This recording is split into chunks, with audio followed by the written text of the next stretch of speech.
पिंजरा तो कुणाला चुकलाय?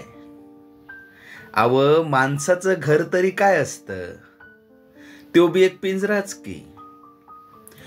गुडघ्यापर्यंत उघडा पडलेला गोरा गोमटा पाय चंद्रकला हळुवारपणे सावरते. लुगडं हळूहळू वर जात राहतं आणि मास्तराचे विस्फारलेले डोळे त्या उघड्या पडलेल्या गोऱ्या मांड्यांवर स्थिरावतात. पिंजऱ्यातला पोपट फडफड करू लागतो आणि पावसाळी विजा रात्रीच्या काळोखात जमिनीशी लगट करू पाहतात. तोच हलक्या पावसाच्या सरीने अंगावर शहारे उठतात आणि चंद्रकलेची रोखून धरलेली मोहक नजर आता मास्तराच्या डोळ्यात शिरते.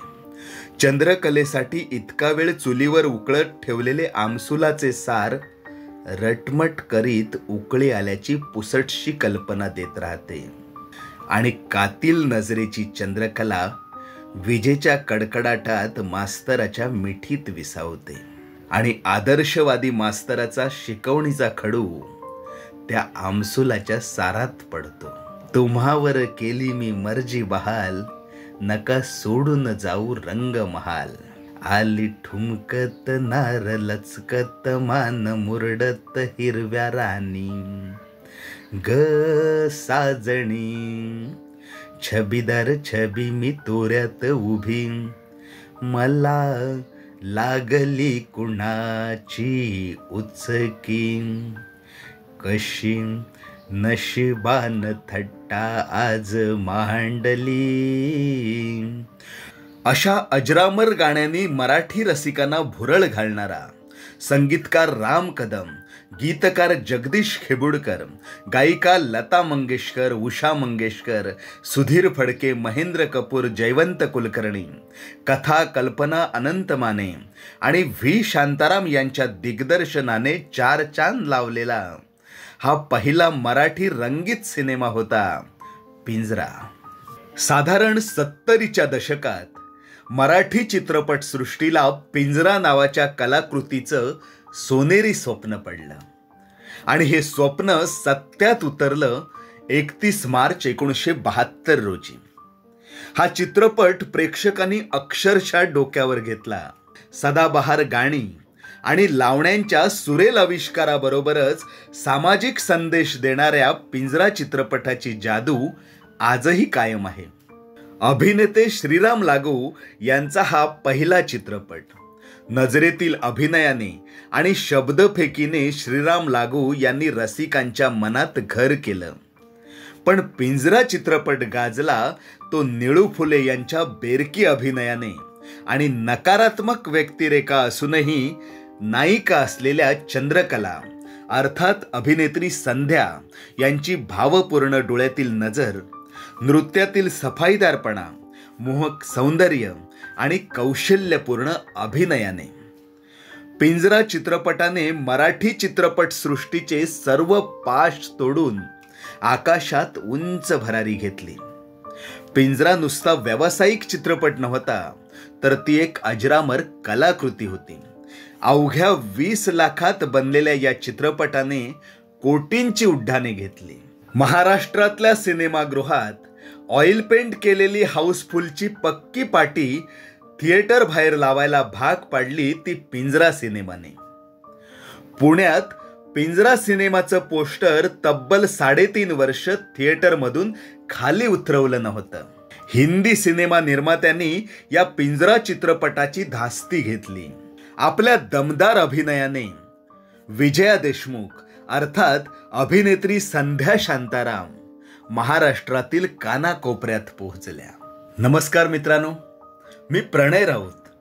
प्रेरणा क्रिएशन्स माझी कविता या आमच्या यूट्यूब चॅनलच्या माध्यमातून फिल्मी झगमगाट या सदरात आज सुप्रसिद्ध अभिनेत्री संध्या शांताराम यांच्याविषयी जाणून घेत आहोत. दिनांक 27 सप्टेंबर 1938 रोजी केरळ येथील कोचीमध्ये विजया देशमुख यांचा जन्म झाला. त्यांचे वडील श्रीधरपंत देशमुख हे बापूराव पेंढारकर यांच्या ललित कलादर्शी संस्थेत कामाला होते. कंपनीच्या कामानिमित्त ते भारतभर फिरायचे. विजया यांची मोठी बहीण वत्सला देशमुख या देखील मराठीतील ख्यातनाम अभिनेत्री आहेत. वत्सला आणि विजया या दोघीही लहानपणापासूनच नाटकात भूमिका साकारायच्या. पुढे कामानिमित्त म्हणून ह्या दोघीही मुंबईत आल्या. वत्सला यांना छोट्या मोठ्या भूमिका चित्रपटातून मिळायला लागल्या.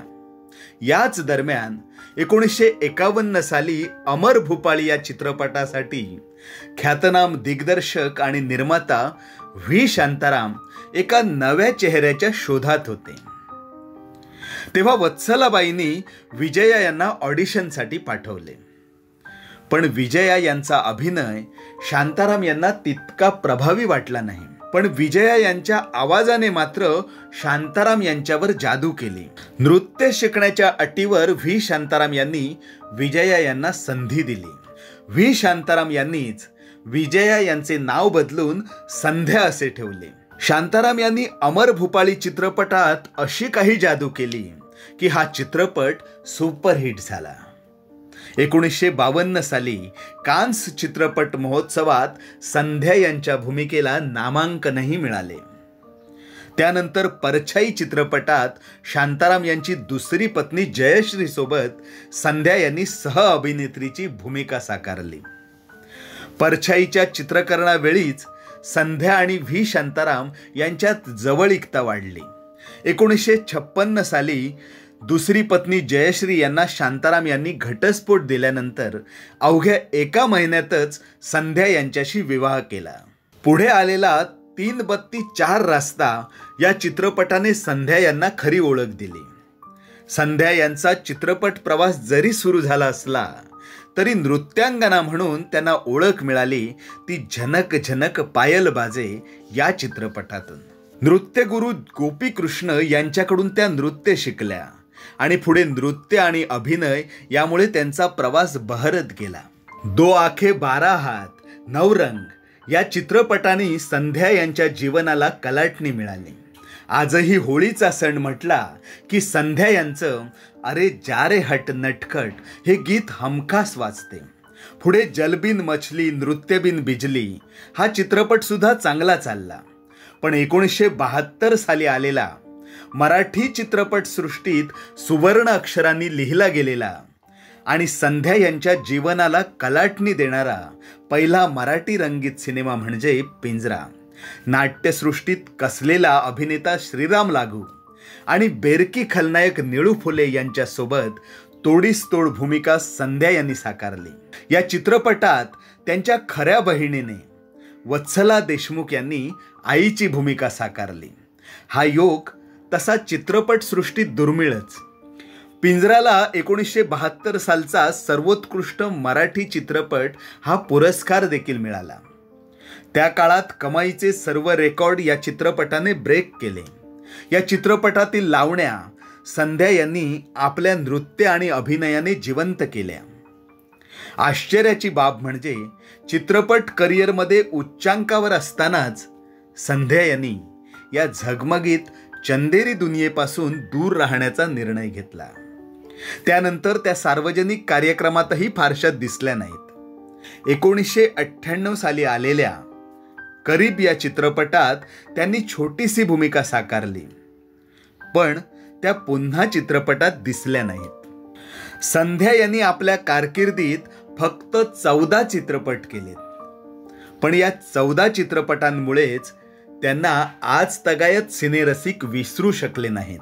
मित्रांनो, मराठी चित्रपट सृष्टी एका उंचीवर नेऊन ठेवण्यासाठी ज्या महान कलाकारांनी मेहनत घेतली त्यात अभिनेत्री संध्या शांताराम यांचे स्थान पहिल्या रांगेत आहे.